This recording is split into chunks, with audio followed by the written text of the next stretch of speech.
This is Canadian MGTOW. Having fun, and not giving a shit about my white privilege. Today's video is called, White Privilege, No Apologies.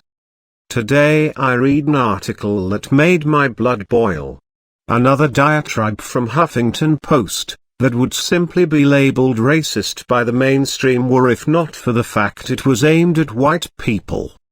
The article, written by what I can only describe as a white mangina, was basically about white privilege, but went on to suggest something called white wounding.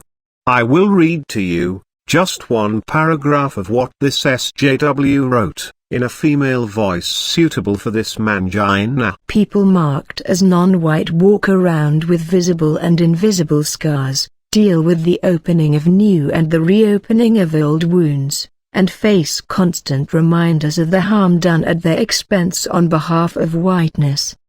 The job of white people working toward racial justice needs to involve opening ours and the eyes of other white people to these injuries, insisting we share or understand the pain as much as we can, and subsequently using this awareness to motivate and inform our fight against the system of white supremacy that perpetuates said harm. Typical leftist crap. Flagellation is what white cis males must do to themselves in the mind of the left.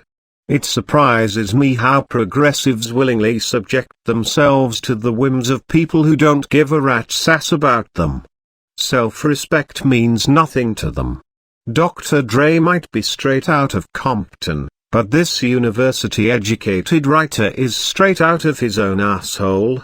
One of the few intelligent voices in Canada's national newspaper columns is a guy by the name of Rex Murphy. Here's what Rex had to say about white privilege. It was called by some the Ouroboros, a serpent that swallows its own tail. For some it was an early emblem of utter futility. And I think about it when I hear some of the strange, absurd and utterly self-contradictory reports from North American campuses, particularly those that come filed under the anti-racism banner. For if there is one movement, that by its humorlessness, its obsessive mania and its blindness to its failings, chokes on its own goals, it is the so-called anti-racism movement. And you will find its most feverish exemplars in the very citadels of reason, the modern-day university campus.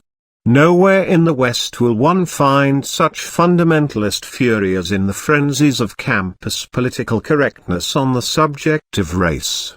There is no venue more receiving, that more struggles to accommodate, than universities. They have codes and classes and whole courses to instruct on the vile institutions of racism, and yet to read the news is to come away with the idea that every day some campus is a repulsive hotbed of bigotry.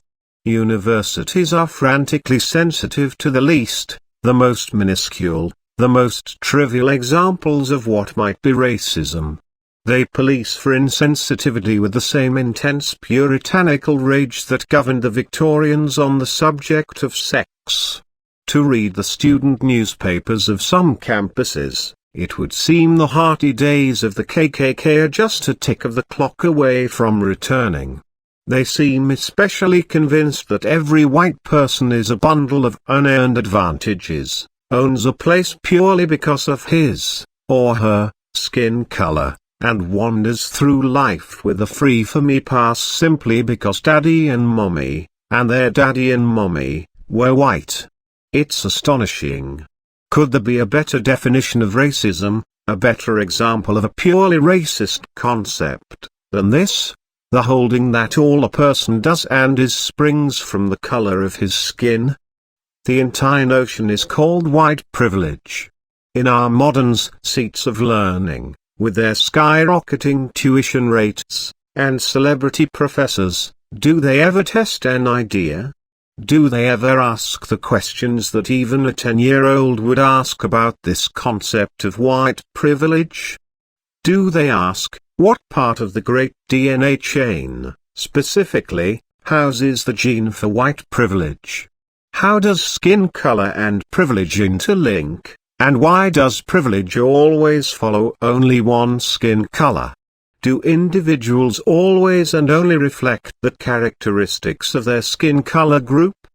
Do whites have any qualities or achievements at all that do not spring only from their skin color? The appropriate step for someone blessed with white privilege is to check it, as in check your privilege.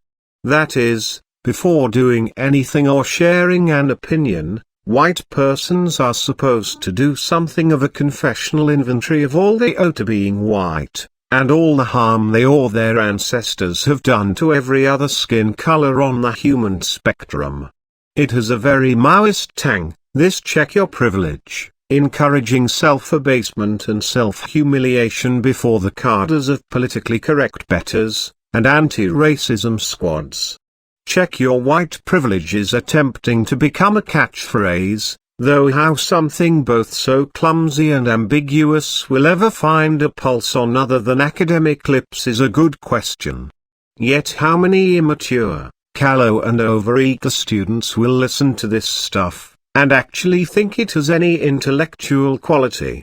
How many will not see it as being a tormented, spurious, divisive effort to assert a racialist reading on just about everything, everywhere?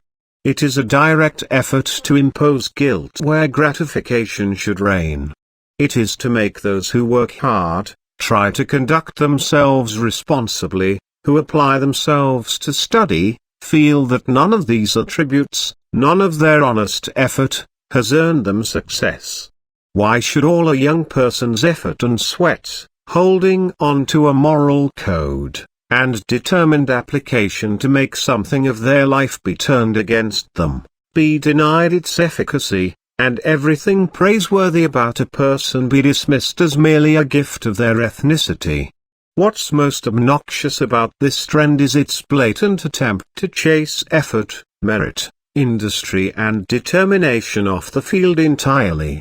The privilege movement seeks to sully and taint the commonplace eternal virtues, so that when one of us sees another happy in marriage, perhaps, or successful in business, and maybe temperate and easy in private life, we should all shout in envy and hate.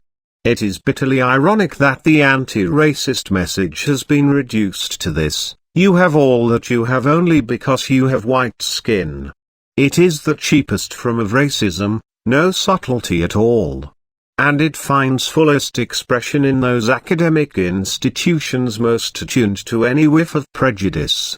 Only in the very best universities would you ever be able to find so stupid a thought being given such frantic attention. And Orwell's famous taunt about some ideas being so stupid only an intellectual would support them is sadly truer now, by far, than when he wrote them. That concludes Rex's speech.